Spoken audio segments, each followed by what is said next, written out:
All right, Matthew, I've said this probably a million times. This is my favorite question, probably, and whatnot, because influencers come sometimes in a second, sometimes they come in a lifetime.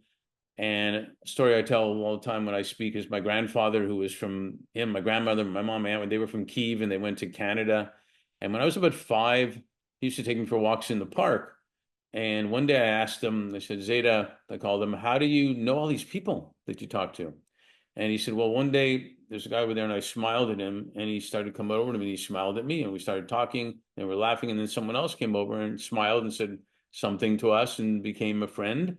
And we were all like having a good time and it was great. And whatnot. I said, well, the way they're impacting each other is kind of neat. It's amazing. It only takes a smile. And then, as you grow up, you realize, yeah, maybe it does only take a smile and what you do with it. So we all a lot of times have lots of different influencers, but can you share maybe two or three that have been influential in your life?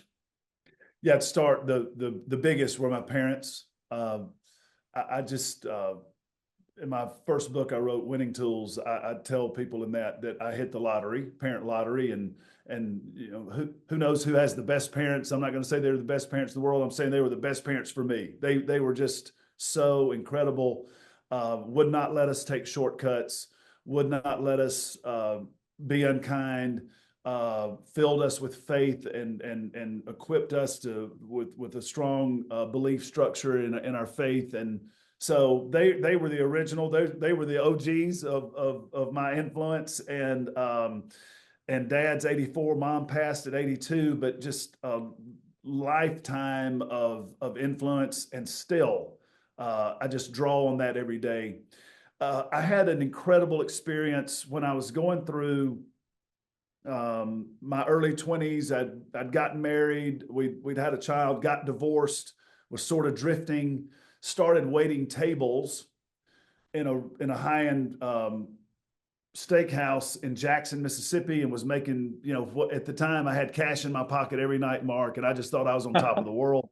Yeah. And so my parents told me that I needed to go back and get into school, and that I would regret that if I didn't. And the man that I worked for, Mark Shapley, at Shapley's restaurant in Jackson, Mississippi, my boss, and I was doing, good work for him, and he was going to have to replace me, but he had he could see ahead for me and saw potential in me, and he said, you need to get out of here and you need to listen to your parents. And I was at a spot at the time where I'm not sure I was listening to my parents at the time, And I always think back on that, just one simple act of belief and confidence, but also just directing me when I couldn't see it myself. Right. Mark Shapley, huge influence in my life. And I still tell him all the time. He's like, I didn't do anything. And I'm like, you have no idea what you did for me. And then finally, I'd share.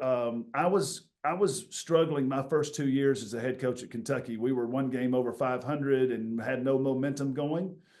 And I got introduced to John Maxwell, the great leadership and author of so many best-selling books. I got introduced to his material, and so I did not know him.